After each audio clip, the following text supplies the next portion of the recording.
We will guide you through how to change vehicle color in Photoshop.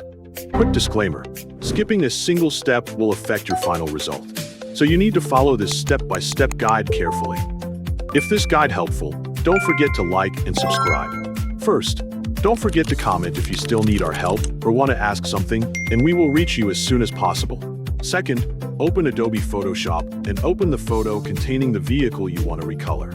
Once the image is ready, select the Object Selection tool from the toolbar. Then use it to select the vehicle body you want to change.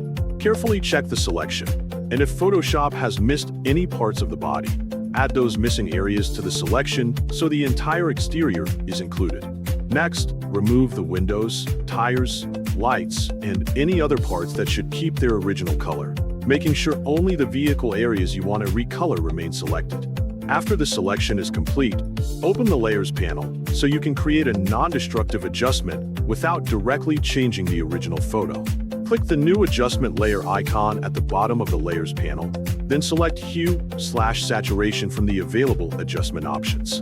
In the Properties panel, enable Colorize if needed so the adjustment can apply a consistent new color across the selected vehicle body.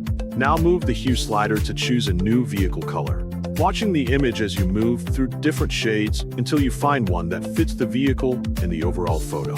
Adjust the saturation slider next to control the intensity of the new color, making it stronger for a more vivid result or lowering it for a softer and more natural appearance.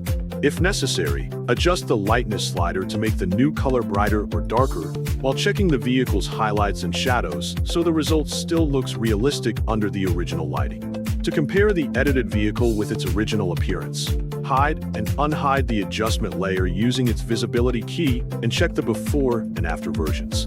Once you are satisfied with the color change, save or export the edited image in your preferred format and location, keeping the finished vehicle color ready for use.